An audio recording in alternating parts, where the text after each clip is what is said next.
1965 সালের পর থেকে ছাত্রলীগের রাজনীতি আর আওয়ামী লীগের রাজনীতি এক ছিল না। ছাত্রলীগ সেই সময় থেকে যে স্বপ্ন দেখেছিল মুক্তিযুদ্ধের, যে স্বাধীনতার, সেই স্বপ্ন আওয়ামী লীগের স্বপ্ন ছিল না।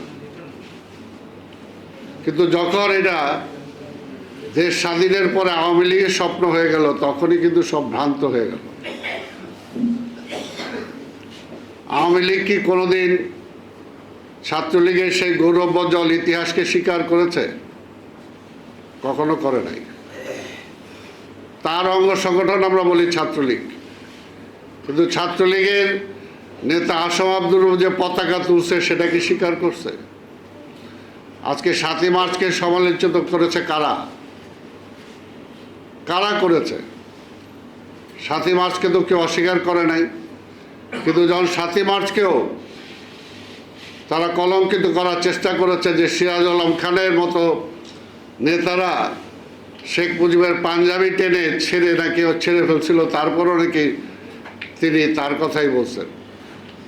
অর্থাৎ সিরাজ আলম খানকে অস্বীকার করা, ছাত্রলীগের সেই সময়ের সেই রাজনীতিটাকে অস্বীকার করা তার মধ্য দিয়ে, তখনই কিন্তু সেটা সমালোচিত হয়েছে। এর জন্যই বলবো যে আসলে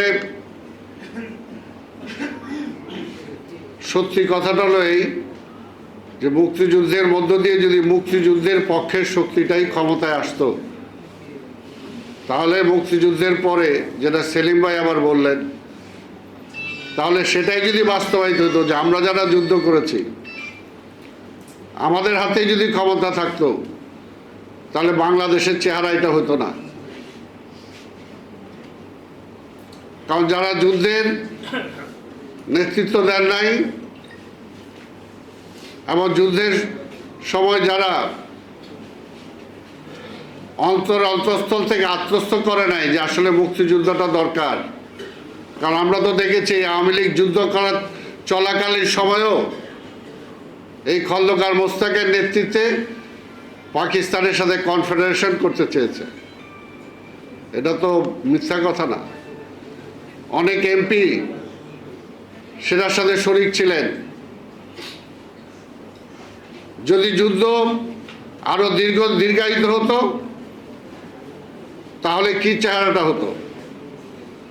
কাজে এই সমস্ত বিষয়ে আসলে আলোচনা হবে, বিতর্ক হবে এবং এর মধ্যে দিয়ে সঠিকটা বের হয়ে আসবে।